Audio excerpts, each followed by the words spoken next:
Ladies and gentlemen, boys and girls, welcome to day one of the five minute. No, man. Sorry, it's my first time on the internet. Struggling. Welcome to the 15 miles per hour in 5 days search challenge. There I am. I found my energy, my cadence. How's everybody doing? Comment in the thread there where you guys are tuning in from. I'd love to hear where you guys are flowing in all over the world from. Last time we had somebody from Zimbabwe watching us. Yeah, we get our friends from Costa Rica, a lot of our friends over in England. But yeah, let us know where you're at. If you're here in the States, tell us where. For sure. Also of note, if you just happen to have stumbled across this on Facebook or you get that notification on YouTube that your favorite people, Nate and Scott, are live and you haven't actually registered for this challenge, there's a bunch of cool free stuff that we're going to give you. So you should go here and sign up for it really quick. We're going to give this a minute or two. We're always on a slight delay, so we want to interact with you, but then while you're typing, we're waiting for 45 seconds for the internet to shoot all the messages over the world. So we're going to give everybody a little bit more time to kind of flow in here before we get this party started, but let us know where you're coming from. We're starting to get the flow in here now. Richard from Miramar Beach in Florida. Very cool. Richard. Nice to see you, Richard. Austin. What's up, Austin? Looks like he's viewing on the YouTube. Yep. Phil, what's happening? Good to see you, man. Thanks for joining in again. James from Tampa, a lot of Florida. Bruce from North Jersey. All right, now we're starting to get some action in here. It's evening in the UK. Hi from Julian. There we go. Los Angeles says good morning. It's 9 a.m. there from Vonda. Yeah. Nice to see you. GLP-CPA from Dix Hills, New York. I'm guessing they're CPA. Just guess. That's a good guess. Yeah. Ronnie from Connecticut. Kev from Los Angeles. What's up? D-Man. Finally, a full live or video and no shorts. Yeah, we've been leaning into the short form content lately, guys. We can't help it. All right, I'll remind everybody again, it seems like people are starting to really flow in here. If you're just stumbling across this live stream and you haven't actually signed up, it's free, so definitely sign up. Some good goodies here for you. Also, if you can't make the full live stream, you're definitely going to want the recordings. We're going to be live every day this week from noon to however long it takes. We're here for you. But if you can't make the noon time, which, we never let our work get in the way of our tennis. That's but right. If you've got an actual job, maybe noon Eastern time isn't an ideal time. So we understand that, which is why we will be giving you the recording. So go here and register if you want those. Without further ado, Nate Dogg, we can probably get down to business here. Jump into it. You want to... We'll go workbook. I guess Cadence here. We'll go workbook, and then we'll show you the demo when we talk about the exercises for each. And then we'll show you some pro footage or maybe some footage of myself. I don't think you're in some anti-pro footage. Some not pro footage. The workbook that Nate Dogg is referring to here, I will show you, and this is why you should go to that register link that we just showed you. This comes with the recordings also. So this is just kind of something you can print out, plop it in your bag. It's going to tell you, what we're doing each day. I'm not going to give you too much of a sneak peek here, but you guys get the idea. So that's what we got going on with the workbook. And Carlos Alcaraz, the U.S. Open champion, he may or may not have this exact workbook. That's right. In his bag. That's right. He may not. May or may not. You just never know. Were you guys happy with the outcome yesterday? Who was rooting for Carlos? I mean, we're going to be seeing this to you guys for a long time, so. Yeah, I hope you like Alcaraz and Sinner because that's going to be the finals of every tournament for the rest of eternity, it would appear. All right, let's get into it. So up first, don't freak out because I know you're like, the continental grip. I don't want. Every time we go over the continental grip, it ends up being one of the game changers because a lot of people may start with the continental grip and then it flips and changes into something else, or you may just not know exactly what you're doing with your heel pad. So let's talk about it. Yeah, guys, take this seriously. I know. Half the time, he didn't make the finals, but half the time that we go over this, and we even see it in the comments, and we just ignore them because we have a YouTube channel. We have very thick skin. We can ignore the haters. Half the people are like, "Oh my gosh, we're going over the simplest thing." We have corrected continental grip mistakes in Division I college tennis players. They were already serving in the 90s, so do pay attention here. There is a strong chance you are only doing part of the continental grip right, depending on where you're getting your coaching from. All right, workbook? Yeah. So visually, what we want you guys to be thinking about here. Technology is hard. All right, so a lot of you, and I want you to tell me in the comment section, how many of you have learned that the continental grip is taking your base knuckle on your index finger, this guy right here, and putting it on bevel 2. So not the top bevel of the handle, but the next bevel over. Comment in the comment section and let me know. I would assume a large majority of you have heard this instruction. But what I think a larger majority of you have not heard, and this is the miss, is the heel pad of your hand also needs to be on that same bevel. So I'm going to show you this with my real live hands. So what you've heard, more than likely, this knuckle, and I'm going to get in real close here for you. The base knuckle on your index finger needs to be on bevel 2. So bevel 1 would be even with my Wilson here. Bevel 2 is one bevel over. I think most of us have heard that this needs to be here. Most of us have not heard that this heel pad of my hand also needs to be on bevel 2. And the mistake that I think we see most often is that heel pad slid around to bevel 3, and now all of a sudden that causes this waiter's tray motion that so many people are trying to get rid of. So many bad things can happen if that heel pad slides over to bevel 3 or beyond, that this is really important. Want to kick it over to the gym? Yes, I do. So we've got a drill here that you guys can check out. Well, first, I'll just show you. Yeah, just taking a look here at the actual continental grip. And you can see, I mean, a lot of people call the chopper grip the hammer grip. Reason because it's the exact same way that you hold a hammer. Now, what's important, though, is what Scott was pointing out with the palm of the hand. Now, each bevel, there's plenty of surface area to play with. Or you want to move a little bit left or right, but it's off bevel 2 that we start seeing the problems that are going to arise. So the way that we test this to make sure that you absolutely have the correct grip is we call them downs. And this is something that we actually get kids to do to work through dexterity, but then we have them flip to where they're actually on the strings. But we want to do this just off the frame of the racket.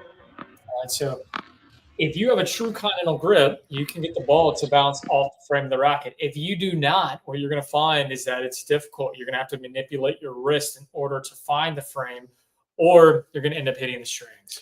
You guys have probably seen this if you have kids or if you've ever been to a tennis facility where a kid's clinic is going. You're going to see kids doing downs with the semi-Western forehand grip where they're hitting the ball with their strings. So all we're doing here is just turning the racket 45 degrees to get into the hammer grip and doing the exact same exercise. So like Nate said, if you can't do this, then your heel pad is probably in the wrong spot. So pretty good sanity check. All right, let's go. On to the next one. We're moving quick, guys. Moving right along. The stance. You or me? You want to be in the demo universe, or what do you think? Yeah. Let's just jump into the demo. I think it's the best way. Yep. Let's see it. Get into it, right?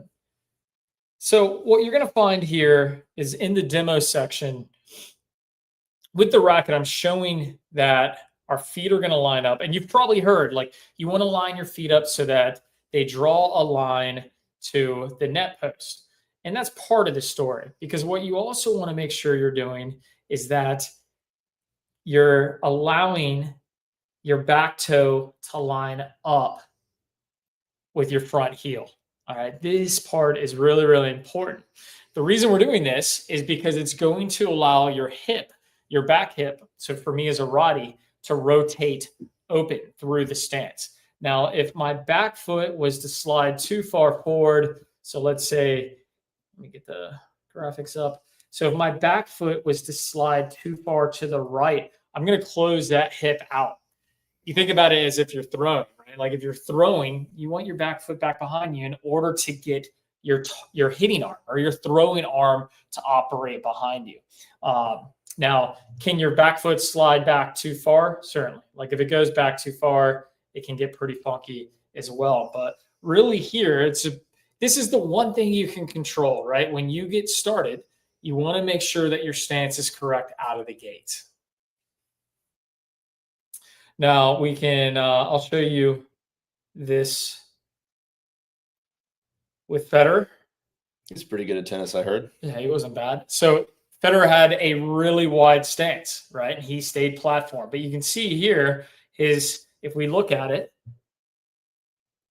back toe ends up aligned with front heel. Now, the one thing with Federer that we hear a lot about is he stayed pretty parallel with his feet. If you check it out, like, it's pretty parallel here. I wonder if I can zoom in a little bit.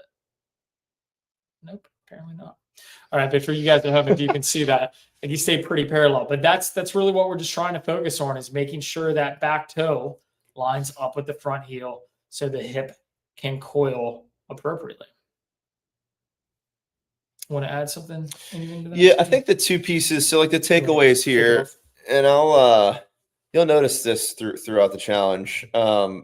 Nate's a very good technological coach, and I'm also here to help you understand it at maybe a less intelligent level, because that's where I live. Two big takeaways here. If you were going to go throw a baseball or football as far and as high as you can, you wouldn't do it with your hips and shoulders facing your target, right? You would take a drop step, you would get everything big and turn, and you would fire that back hip. That's why this stance matters, because a lot of players may understand that, but then they accidentally open up too early and lose all of that power from their hips and shoulders. So this one quick stance fix is really going to guarantee that you get your hips involved, and you should serve a lot harder if you're not doing this right now by just making that one adjustment. The other piece is just understanding the positioning of your feet and really figuring out what feels good for you. We haven't mentioned this yet, but if we were to walk up, if we were working with you in person and we were to walk up to you as your coach, you should be stable enough where we could walk up and try and push you over and you could resist and stay balanced. So make this your own. It should feel comfortable for you, but you've got to pull that back foot back enough to ensure your hips are going to get engaged. Well, you kick it back over demo. I'm seeing some people ask questions about, Federer obviously being platform. And they're like, what about pinpoint? Well, the thing is, you want to make sure, regardless of the stance, that you're still starting the same with the feet in the appropriate stacked position in order to optimize the hip. So from here, this would be me serving platform, and you'll see here, like, check out the toes, the feet rather, the back toe to the heel. Those toes. Yep. So for platform, once upon a time, a long time ago, I was platform. It doesn't change, right? Like, I'm going to start in that same stance. I liked my back toe a little bit more open than what you saw with Fed. Now, if you go to a pinpoint stance. Also, just so you guys know, platform means you don't move your foot. Pinpoint means you slide your back foot towards your front foot as your knee bend takes place, just in case you guys aren't familiar with that terminology. What's up, Samantha from Houston?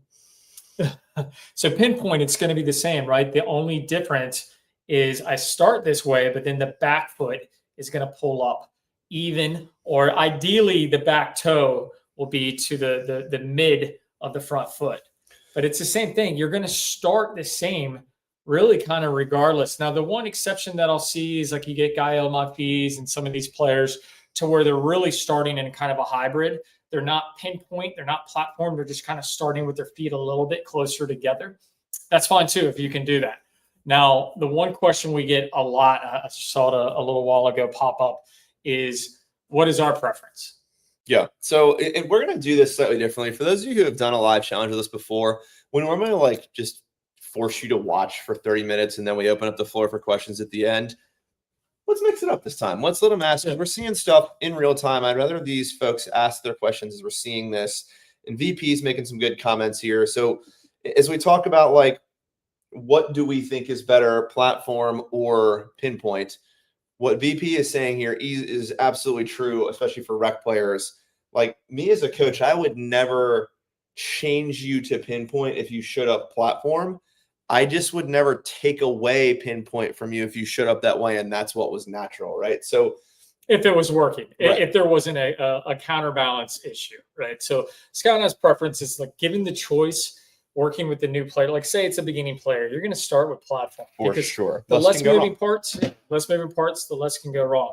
Now, we hear a lot, like, the biggest servers on tour are pinpoint. You know, when you take a look, most of the women on tour are pinpoint, and you look at Ben Shelton, the Kyrgios, a lot of these big servers are pinpoint. The pinpoint, it does allow you to get more forward momentum. It allows you to get into the court a little bit better. The problem with it is because it just adds another piece to the timing. What platform does, remember, both feet staying stationary, it really utilizes both legs. what we find, even with some advanced juniors, is that when they are pinpoint, they tend to use the front leg too much, and that can be counterproductive. We really want to be using both legs and launching off. There's going to be a slight differential, like a 60-40, but we really want to make sure that back leg is active because that's what's firing the hip. 100%. 100%. So yeah, if you're not sure and pinpoint doesn't feel unbelievable, sort of the default, I think, in our coaching eyes would be start with platform. And again, if you're having a hard time and you're using pinpoint, it might be something to eliminate. But when you get to a higher level of play, it's an option. Like, look, we see, I mean, I serve over 120 miles an hour with a platform stance. So probably not anymore. Now I'm just old and I kid. slow. All right, we get this question a ton, so I'm going to throw this up here. The voice of reason says, should the stance adjust at all for ad versus deuce court? I'm going to go back to your camera footage there because you've actually got ad footage as well, I believe, right there up top left. Yeah, I'm shaking my head yes. It's not a touchscreen, it's my laptop. I'm shaking my head yes, but no. Like, there's not a huge difference, right? The only thing that we'll find on ad court is that, like, the back foot may open up a little bit. I don't really need it. I don't change my stance a whole lot between them. But, like, if Scott and I were to hit a kick serve on the ad court, we'd probably open up our back foot a little bit. That actually answers voice of reason's next question here as well, asking, do the feet point exactly the same way? So, look, I think – I get it. Sorry, go ahead. I was just going to say, I think you need to make this your own. So again, like if you're looking, I'll add you back to stage here. Sorry. So if you're looking at Nate's feet here, the only thing that really truly matters to us is that his back toe is even with his front heel, right? Because this back foot, his right foot being pulled back, guarantees that hip is going to turn back, that he's going to get coil from both his hips and his shoulders. We're happy as coaches. Now, the direction in which his feet point, if you do it really weird and you point your back foot like completely behind you, we're going to correct that. But you got to make it your own. I think the headline here is just make sure you're creating space to guarantee that back hip turns back and that you can fire from your hips and shoulders like you see Nate Dogg doing here. So it doesn't have to be exactly a certain way. Yeah. I think, like, if you're serving from the deuce court, you should be able to moonwalk to the ad court. And you should see that you have largely the same stance. And then depending on the serve that you're hitting, you might make an adjustment. If I'm kicking wide, I might open up my hip even more. If I'm trying to, like, slide tee, I'd actually might narrow the stance a little bit to help me really get the outside of the ball. So that's where the variation comes from. But the foundation, the baseline of it, they should largely stay the same. For sure. And guys, I'll tell you, I know we're just here in day one and we've only talked right now about the continental grip and the stance. If you don't do these two things perfectly, you can turn off the rest of this. Like, you will never. Wow, that's threatening. You're threatening our audience. That's right. Turn it off. No, don't go anywhere. Don't go anywhere. But do understand that if you want to serve over 100 miles an hour, this is not a suggestion. This is a prescription. I have never met a tennis player in my entire life that doesn't have their heel pad in the right place that could serve over 100 miles an hour. Definitely with this stance. If you're not getting your hips and shoulders involved, which is what the stance does, you're not going to get this big serve that you came here to find. So these are not suggestions. This is a prescription. Take your medicine if you want to serve big. I think it's fair too. It's like, what are the three biggest things that we see, right? Almost always the toss. If students that come and work with us live, or the people that we've worked with in our lifetime. Toss, stance, grip. Yeah. So and then a lack of a racket drop. Yeah, I mean, almost always it's the fundamentals. It's like the toss is getting weird. The grip almost always ends up into some kind of form of weight or stray where there's too much internal shoulder rotation. And then the stance, the one thing that you can really control, when people start, and they don't even realize they're doing it. This is where pinpoint can be a problem. They start staggered, and then the back foot overshoots the front foot. And it's like, what did you think was going to, like, your arm has to overshoot and not get behind you because the stance is all messed up. Easy for us to see as coaches, but there we go. Yeah, I like it. Take the medicine. Take your medicine. Love it. All right. Shall we get into exercise numero 3? Yeah. We have a lot of exercises on day one, man. I feel like we should have spread this out a little bit more. Oh, right. Yeah. A lot of it is fundamental stuff, and we don't want to bore you if you actually happen to have your heel pad in the right place and already have a great stance. We're going to start getting into some more exciting stuff for you. Where do you want to be? Demo mode? Yeah. So the next up is, this is an exercise that really helps with the tossing arm. Now, this isn't a tossing exercise. This doesn't have anything to do Toss about location exercise. toss location, right? But this is about how the tossing arm should operate and how the tossing arm leads to the shoulder and hip rear pelvic tilt, which is super important for power. So let's jump into the demo mode here. So we kick it over to the screen. The first thing that you're going to see here is with the tossing arm, super important, it stays straight, okay? You really want to focus on tossing with the shoulder and using the back muscles, right? And really using kind of your solar plexus as you're working the arm up. But if you just think about using your shoulder, that's going to happen naturally. But lock out the arm, no bend in the elbow, no bend in the wrist, none of that, right? And so from here, you want to be tossing, as we go back to demo, thank you, Scott, you want to be tossing ideally out towards 1 o'clock, somewhere between 1 o'clock and 12 o'clock. Those are the places that you're going to find your flat serve, your slice serve, but that's where your tossing arm wants to operate. Just to make sure you understand what we mean by 1 o'clock, you can think about this however you want. You can lay a clock flat on the ground where noon is pointing towards the net and 6 would be pointing directly behind you. Or you can think about a clock up on the wall and 1 o'clock. Yep. That's really hard to get that. That's gotta get that clock. Yeah. Nope, Well, not we're gonna going to do move that. on from that because that's not going to happen. But yeah, here's the drill.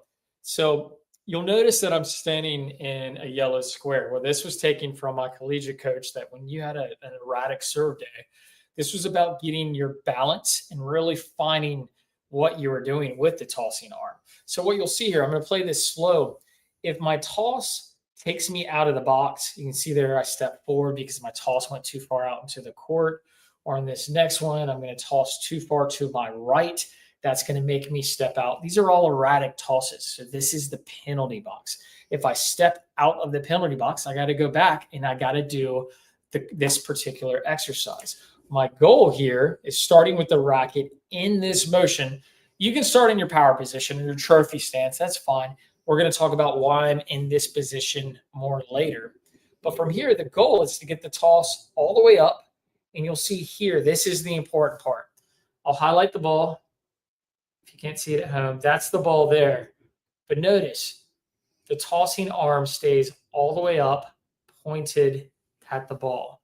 This is what's creating that shoulder and hip rear pelvic tilt. Now, if you're tossing and your arm drops, you can see here where I'm in this bow, like kind of like I'm shooting a bow and arrow here, right? Yeah, like I'm shooting up at the sky. This is where I'm getting this shoulder over shoulder to the serve. Now, what happens with a lot of players is they toss and then the arm comes back down and they don't get that tilt at all. Now, what also happens is your head's going to go where your arm goes. So if your arm falls, your head's going to fall, and guess where the ball's going? It's going to go into the net. So let's kick it back to the demo. The goal here is very simple. You're going to toss the ball and you're going to catch it with your arm extended. And you're going to do this as many times as you need to feel comfortable with keeping that arm up and keeping the toss controlled, where you have the ability to keep the ball moving up and down. Now I'm going to show you the side view here.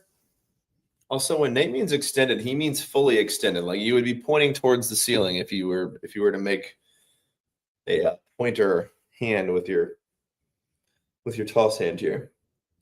So don't let that arm drop even a little bit. You can see he is fully all the way up, and that hand is not going to move. That ball is going to come down to his fully extended arm.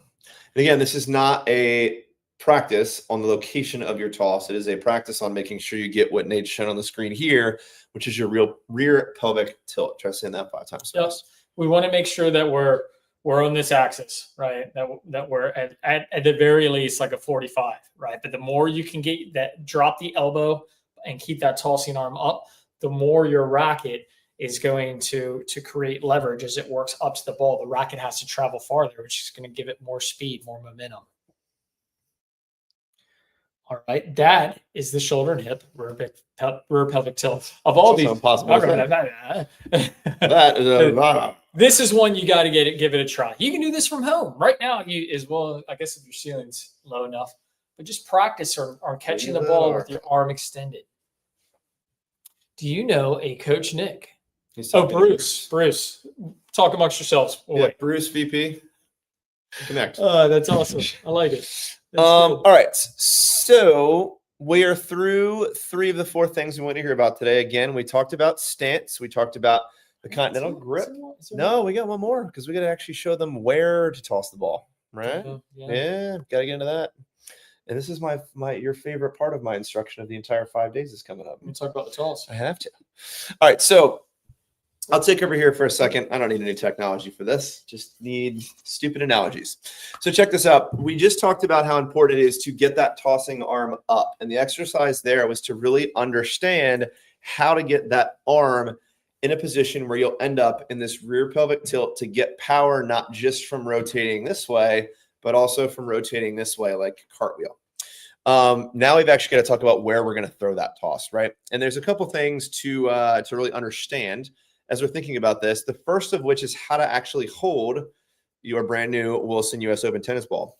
A lot of the mistakes that we see players make come from their tossing arm before anything gets started. So if in your head you're thinking that you're going to curl your bicep or you're going to snap your wrist or you're going to roll the ball off your fingers, that is going to create inconsistency that even the best coach can't fix for you. So right out of the gates, Nate mentioned it earlier, you want to eliminate any of the bends in your arm. And you're not flexing, but you're just straightening your arm. No bend in my elbow, no bend in my wrist. And you'll see that my wrist is actually cocked back here and that the ball is in my fingertips. We're going to give you 2 options for how to do this. But what we don't want to see is the ball in the palm of your hands rolling up off your fingertips as you release it. If we're seeing the ball do a lot of spinning, your guess is as good as ours as to where the ball is going to go. So we're going to grip the ball with our fingertips. There's 2 different options to do this, one of which is Nate's absolute favorite piece of instruction that I offer, which is the tulip toss, where you're going to lift your arm and just merely open your hands like a blossoming flower to let that ball continue up. The other would be the ice cream cone, where you'll hold the ball with just 3 fingers as if you're holding an ice cream cone.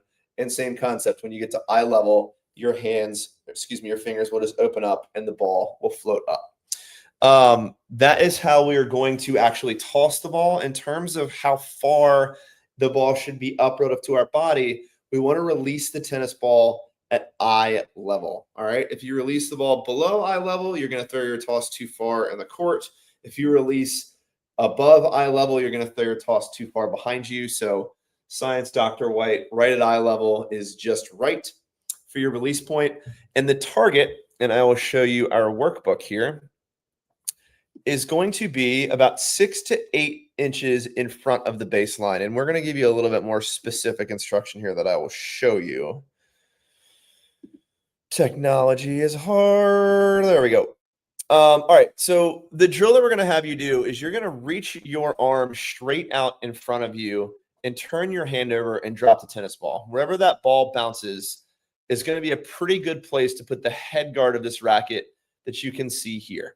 Now, depending on how much you're going to get your legs involved, we might adjust, and that's why this says 6 to 8 inches, depending on how tall you are, depending on how long your arms are. This can change, but the idea here is your arm fully extended out at eye level, straight out in front of you. Turn your hand over, drop the ball. That's really where we would be targeting on the ground, and that's where we put our racket to try and toss out to this target at a 1 o'clock position. Again, 3 o'clock being straight down the baseline, 6 o'clock being behind us, 12 being at the net. Just a little bit adjusted here to 1 o'clock, about 6 to 8 inches in front of the baseline or your front foot. So the drill here, we will head on over to Nate's demo and show you. We are quite literally just tossing this ball up, trying to release with no impact from our joints in our hands, our elbow, our wrist. And we are trying to have this ball land on our target. This is not easy, so don't be hard on yourself. The expectation is not to go do this 10 times in a row. In fact, we even did a live serve workshop where Kim Kleister is one of the greatest female servers of all time, did this exact drill, and it wasn't like, I think she made maybe probably 2 or 3 of 10. Yeah, I mean, we didn't edit this down. This is actually me working on the drill. And you'll see I catch bad tosses. And you should do the same thing. If you have a bad toss, all you want is feedback. And that's what the racket's doing here. It's giving you the feedback so that you can really dial in your toss. Yep. All right. Guys, feel free to start throwing some questions here. We're going to wrap this all up nicely, put a little bow on day one here for you. Now is the time to fire questions away. I know we answered a lot of them as we traversed day one here. So if you don't have anything, that's okay. But let's do a quick recap for the people, shall we? Heading on over to the workbook. I haven't even tried to sell anything yet. You guys have no idea how lucky you are. This is really abnormal for me. Just buckle up. No, don't get anywhere. No selling today. Wow, I didn't say all that. All right. So this workbook that you get when you buy the recordings will show you. We really would like you to buy this, not just because Nate needs the money for more beard cream, but also because this is the insurance that this stuff will work. You want the recordings to this, but I actually think this is maybe the most valuable piece. So you can print this bad boy out, put it in your bag, and fix this stuff in practice in real time. So let's go through the 4 things we talked about. The continental grip. Again, the index knuckle is not just on bevel 2. You also must have your heel pad on bevel 2. Are you showing them this? Are you showing them the workbook? Yeah, they can see the workbook. Nice. Yeah, you know. And again, the drill that we want to see you do here is downs with the edge of your racket. So grab your racket as if you were going to go shake hands with your index knuckle and your heel pad on bevel 2. See if you can do downs with the ball here. You can see good old Nate Dogg here hitting the ball with the edge of his racket and trying to do downs with the blade of your racket. That is the litmus test to see if you have a true continental grip. We then get into the serve stance, and we talked about how, really zoom in here for you guys, talked about how this back toe needs to be even with this front heel to ensure that Nate's hip here, you can't really see it fantastically because he's in all black. Great choice for filming for sure.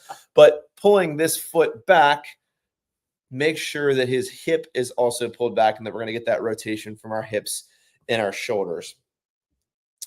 There is no drill for this. Just do it correctly, right? So this is the stance. If you want a visual, you can see that this line between our toes points out towards the net post here. And again, make this your own. We want this to feel stable. If you're pinpoint, there's no difference here except that that back foot will slide forward. And again, if you're wondering, what should I be? It should be platform unless you're really more comfortable and your coach sees better things happening from your pinpoint stance.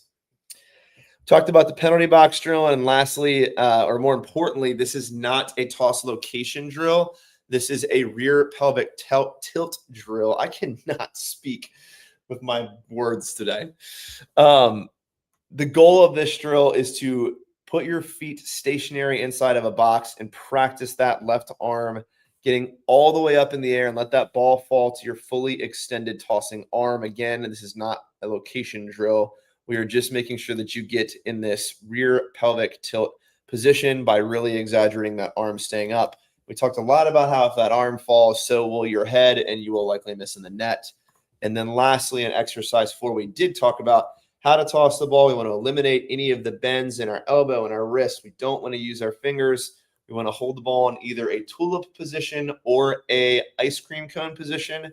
We'd like to release at eye level, and we want to release far enough out in front with our arm fully extended so that we have a little bit of room to get our legs involved and move up and out to go get the ball.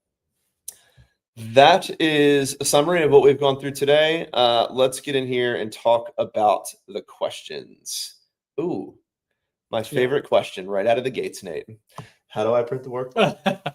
Well, GLP CPA, let me tell you. All jokes aside, so we do sell recordings to this. The recordings come with the workbook.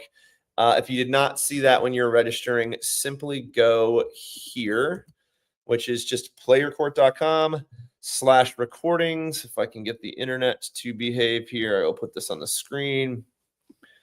This is the URL you would go to, PlayYourCourt.com/recordings. This is going to allow you to purchase the recordings, and the workbook comes with those as well.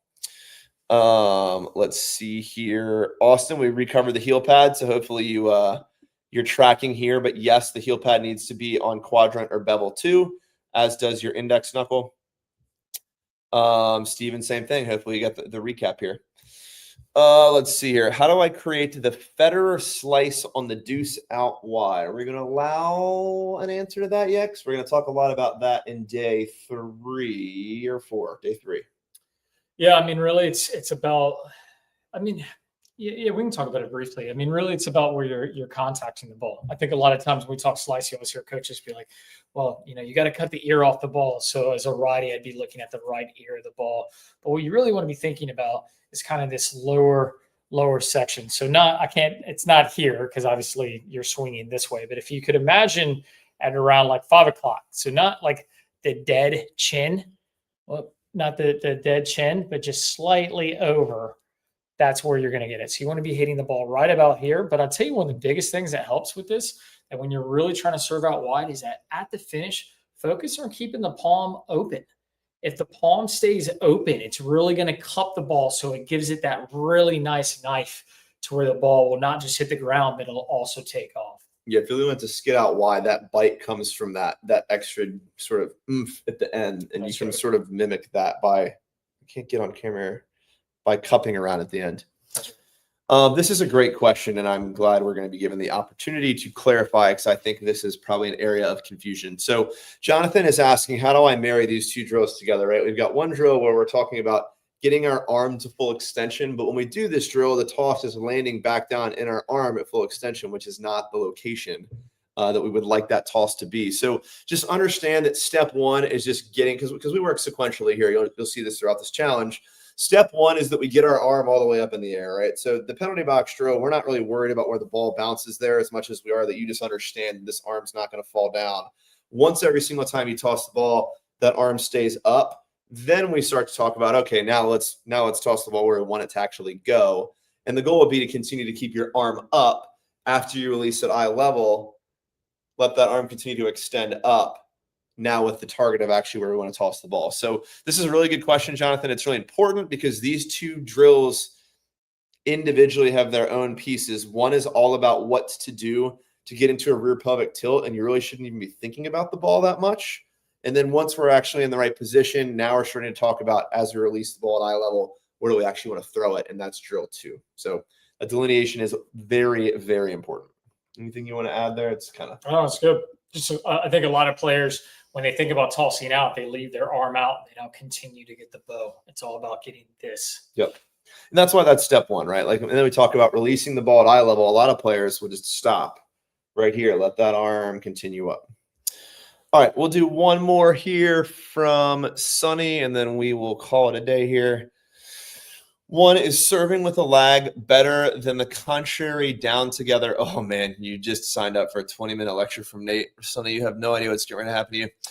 Is serving with the lag better than the contrary down together, up together? I feel rushed in the later move, which causes wrong motions and a wrist drop waiter stray. So there's few things on earth that Nate Dogg hates as much as the down together, up together serving. That's not true. But I'm running away. I don't hate it. I just think it gets a lot of people into trouble. So what ends up happening is that a lot of times it's just kind of antiquated instruction that when things move together, they operate together. And then if ultimately your tossing arm breaks down, so like your toss gets bad, your hitting arm is like the best Labrador retriever. It's going to go get that ball. So a lot of times we end up hitting errant tosses.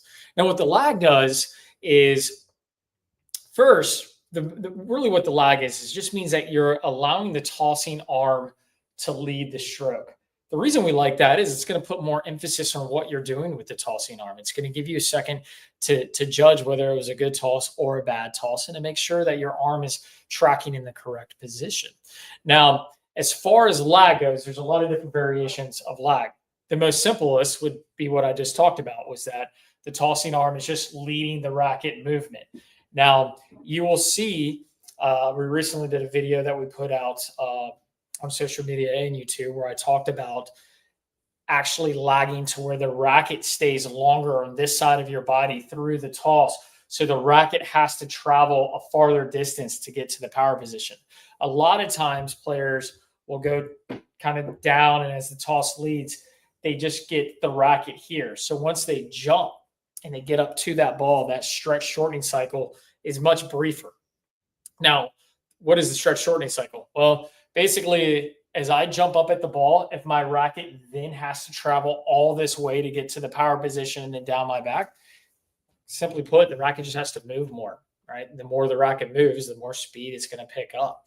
So as far as the lag, maybe you're just trying to create too big of a lag. Like this happened with Thomas Burditch. Thomas Burditch, who had his racket like all the way down to the ground and toss, and then he had to catch all the way back up. It was too big. It was inconsistent. He changed his serve to be more confined or more compact to where it operated at the top of his body. So maybe just change the length of the lag and just let the tossing arm lead. Now, if tossing down together and up together works for you, all good. There's nothing wrong with it. No, it's all good.